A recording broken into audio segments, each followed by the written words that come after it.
Good night, friends. Good night, good night, good night. Happy Saturday and welcome. This is our usual evening chat. We are having these chats every evening in the month of May between 6 and 7 p.m. or whenever my meetings and my errands are done. Well, if you are new to me, my name is Tabitha Liburd and I am a conflict management strategist. And I help leaders of diverse teams to manage conflict in their relationships, workflows, and systems with ease so they can bridge the gap between issues and outcomes and create a peaceful, productive, and profitable workplace. And so, what I help people do is to make sure that their teams are aligned, make sure that their relationships are aligned, their teams are efficient, and their people are happy, productive, and engaged. It is Saturday evening, and we are doing our fifth topic for this series. We're doing this series in May because May is in the middle of Q2, and sometimes it can feel as though it's a long, hard road. After the year has started, we have made our resolutions, we started off the year with a bang, and then things start slowing down. And sometimes we feel as though we're going uphill before we can get to summer. And so I thought that I would drop in every evening and share with you tips to help you resolve little issues that pop up. Little tips that you can grab, you can take, you can talk about them with your team, you can talk about them with anyone else who is working with you, or you can talk about them around your kitchen table. This evening, we're going to talk about how we monitor our feelings for effective conflict resolution. And we know that it's important to monitor our feelings because how we feel affects what we do, it affects how we think, and it affects our relationships. And if we can monitor our feelings, it can help to promote a healthier response to conflict or to little issues that pop up. So, whether you're listening live or on the replay, I'd love to hear how you feel.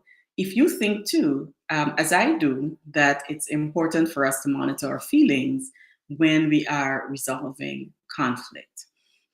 Now, doing this, being able to monitor our feelings, um, it is helpful when we tap into the power of mindfulness. And when I say mindfulness, I just simply mean awareness. So, building our awareness so that we can show up in a receptive mode.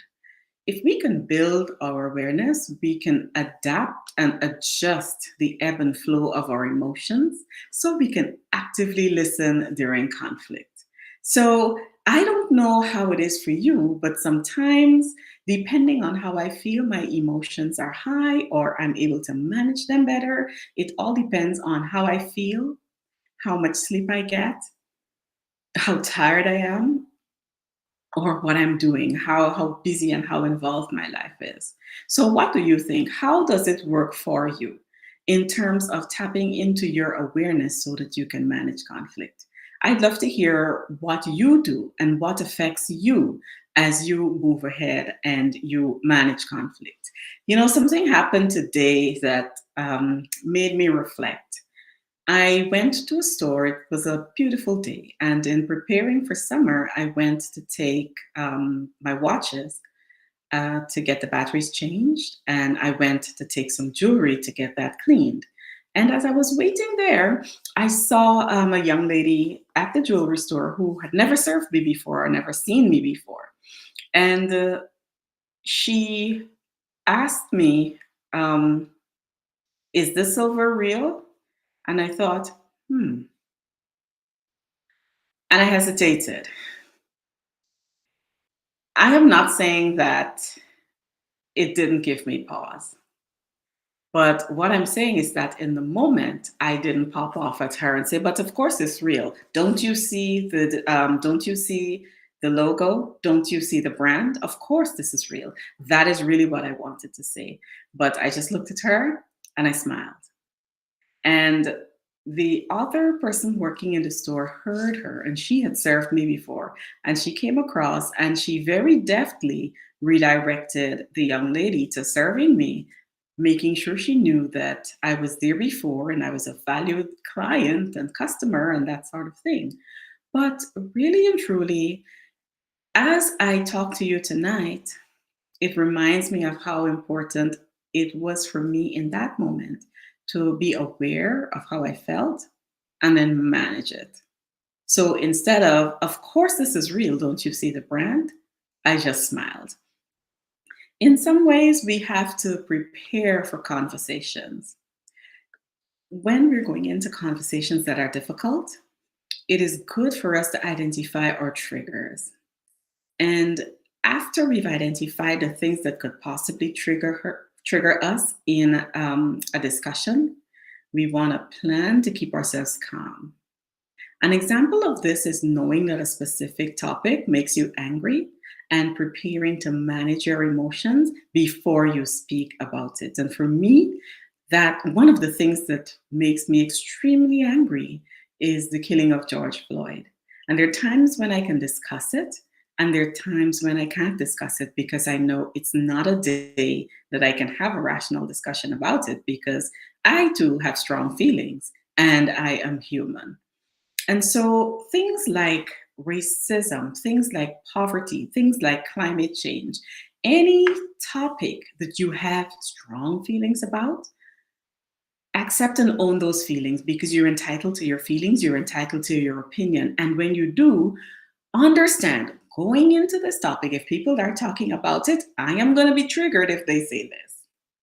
And if this is said and I am triggered, what am I going to do?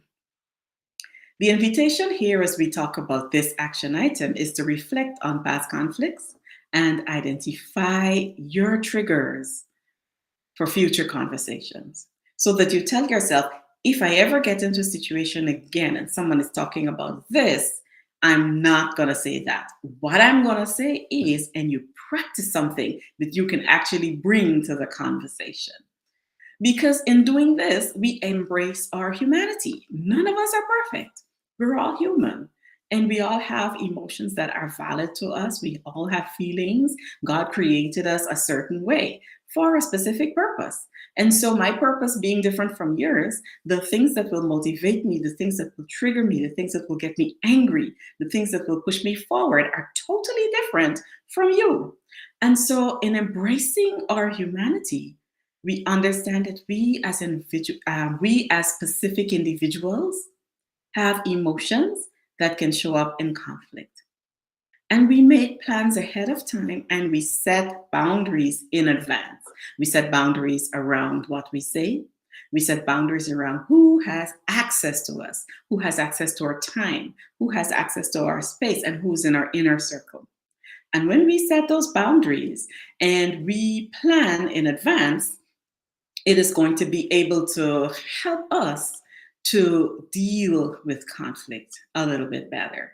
So when you embrace your humanity, when you plan and you set boundaries in advance, it's going to help you to have some sort of emotional regulation for yourself before you engage in conflict, before you engage in a discussion, before you speak to someone, whether at home or whether in office. The invitation here is to set those emotional boundaries as you talk, as you interact. And when you do, decide when you're going to exit the conversation, when you're going to stay, how long you're going to stay for, and decide when you're going to exit. And after you do that, keep your promise to yourself, right? Keep your own boundaries that you set. Whatever you promised yourself, you keep those promises to yourself.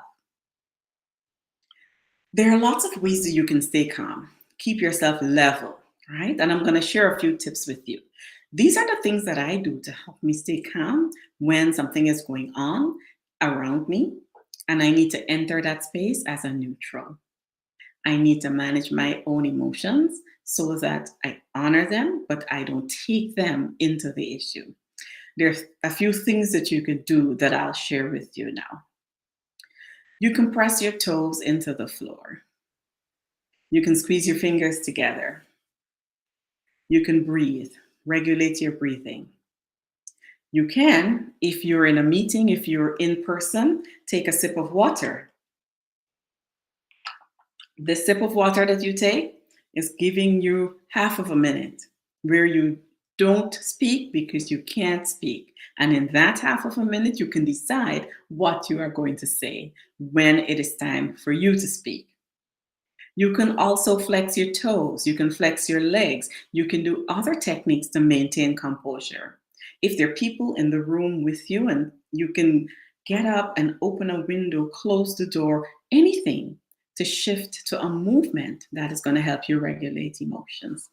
Using grounding techniques can help you prevent anger from escalating.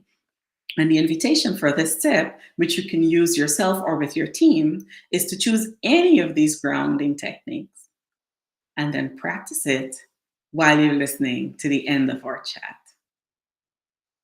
If you can disrupt habit patterns, triggers that take you from one place to the other, if you can interrupt those triggers and disrupt those habit patterns, it's going to help you to regulate your emotions and conflict. And so, what I would advise you to do is interrupt any unhelpful emotional pattern by first knowing what it is, anticipating when it's going to happen, and then planning what you're going to do if it pops up.